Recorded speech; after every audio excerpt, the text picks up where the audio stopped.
again, everyone. It is Mr. Archey once again, here for a little evening story.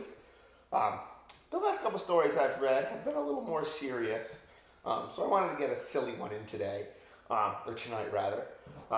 Tonight's selection is titled The Frog Prince Continued. It's written by John Cheska, and it has paintings by Stephen Johnson. I say paintings because it stipulates paintings, not illustrations. So apparently these must have been painted.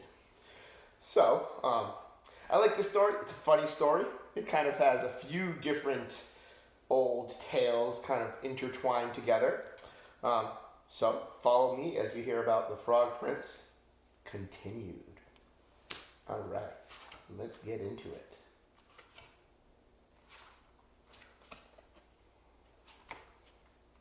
Okay. Well, let's just say they lived sort of happily for a long time. Okay, they weren't so happy. In fact, they were miserable. Stop sticking your tongue out like that, nagged the princess. How come you never want to go down to the pond anymore, whined the prince. The prince and princess were so unhappy, they did not know what to do.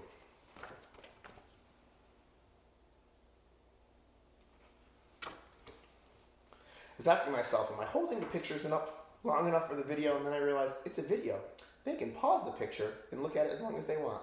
So hopefully you take advantage of that feature. I would prefer that you not hop around on the furniture, said the princess. And it might be nice if you go out of the castle once in a while to slay a dragon or a giant or whatever. The princess didn't feel like going out and slaying anything. He just felt like running away. But then he reread his book. And it said right there at the end of his story, they lived happily ever after. The end. So he stayed in the castle and drove the princess crazy.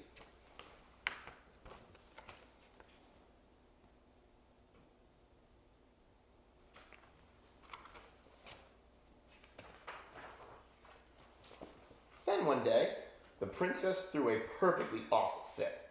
First, you keep me awake all night with your horrible croaking snore. Now, I find a lily pad in your pocket? I can't believe I actually kissed your slimy frog lips. Sometimes I think we would be better off if you were still a frog. That's when the idea hit him. The prince thought, still a frog? Yes, that's it. And he ran off into the forest, looking for a witch who could turn him back into a frog. I'm gonna be perfectly honest. These characters are kind of funny looking as regular humans. I don't even want to know what he's going to look like if he's a frog. The princess hadn't gone far when he ran into just the right person he was looking for. Miss Witch, excuse me, Miss Witch, I wonder if you could help me. Say, you're not looking for a princess to kiss, are you? Asked the witch. Oh no, I've already been kissed. I'm the Frog Prince. Actually, I was hoping you could turn me back into a frog. And you're sure you're not looking for a beautiful sleeping princess to kiss and wake up?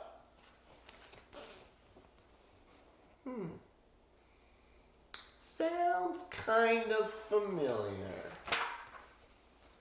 No, I'm the Frog Prince. That's funny. You don't look like a frog. Well, no matter. If you're a prince, you're a prince. And I'll have to cast a nasty spell on you. I can't have any princes waking up Sleeping Beauty before the 100 years are up. The prince didn't stick around to see which nasty spell the witch had in mind. He ran deeper into the forest until he came to a tiny cottage where he saw another lady who might help him. These witches are getting innovative. I always thought it was a magic wand. She's got herself a remote. This must be a 21st century witch. Miss Witch, excuse me, Miss Witch. I wonder if you could help me. I'm a prince and... Hey, what did you say?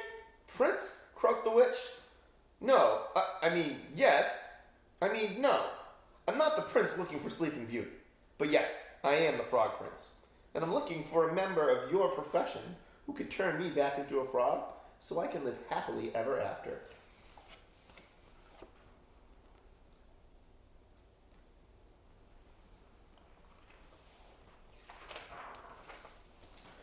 Frog Prince, you say? That's funny.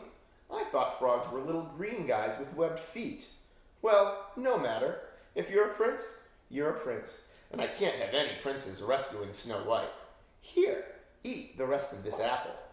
The prince, who knew his fairy tales, and knew a poisoned apple when he saw one, didn't even stay to say, no thank you. He turned and ran deeper into the forest. Soon he came to a strange-looking house with a witch outside.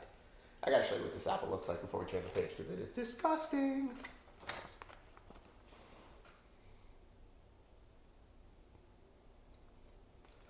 I wouldn't eat that thing even if I knew it wasn't poisonous. Ahem. Miss Witch, excuse me, Miss Witch. I wonder if you could help me. I'm the frog. If you're a frog, I'm the king of France, said the witch. No, I'm not a frog. I'm the frog prince. But I need a witch to turn me back into a frog so I can live happily ever after. Can you do it? Said the prince in one long breath.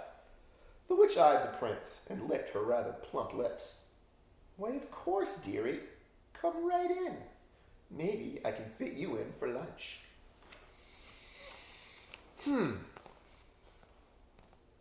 A witch that's going to fit him in for lunch. Interesting. The prince stopped on the slightly gummy steps. Something about this house seemed very familiar. He broke off a corner of the windowsill and tasted it. Gingerbread. I hope you don't mind me asking, Miss Witch, but do you happen to know any children by the name of Hansel and Gretel? Why, yes, Prince darling, I do. I'm expecting them for dinner. The prince, who, as we said before, knew his fairy tales, ran as fast as he could deeper into the forest. Soon, he was completely lost.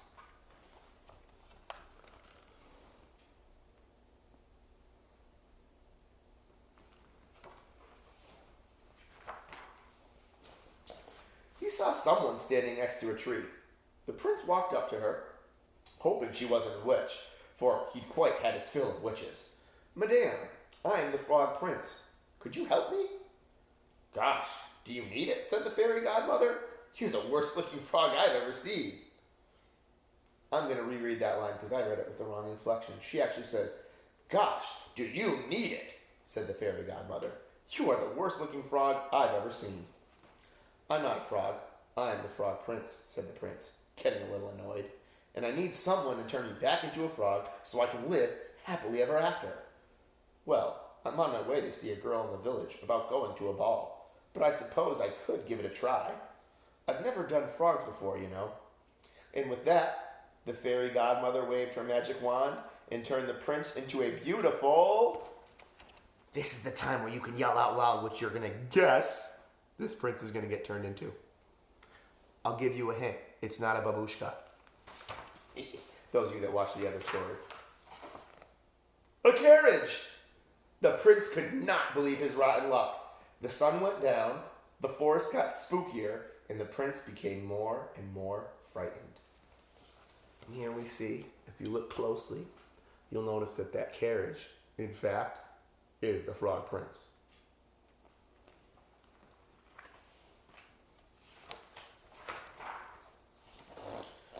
Oh, what an idiot I've been. I could be sitting at home with the princess, living happily ever after. But instead, I'm stuck here in the middle of this stupid forest, turned into a stupid carriage. Now, I'll probably just rot and fall apart and live unhappily ever after. The prince thought these terrible, frightening kinds of thoughts, and a few worse, too awful to tell, until far away in the village, the clock struck midnight. Here we see the dark, depressing forest.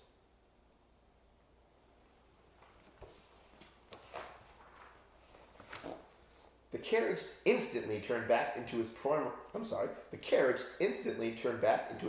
prince self and ran by the light of the moon until he was safe inside of his own castle. Where have you been? I've been worried sick. You're 7 hours late. Your dinner is cold, and your clothes are a mess. The prince looked at the princess, who had believed him when no one else in the world had. The princess who had actually kissed his slimy frog lips. The princess who loved him.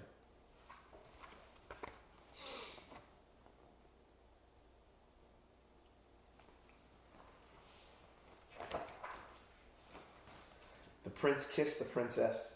They both turned into frogs, and they lived happily ever after. The end. Now we see. So, although this particular story had a few wacky twists and turns, ultimately we did have a very happy ending. Although they are frogs. That's okay. Frogs are cool. But anyway, that concludes our story for this evening. So, this is Mr. Archey signing off. Have a great night. Stay healthy, stay active, and stay smart.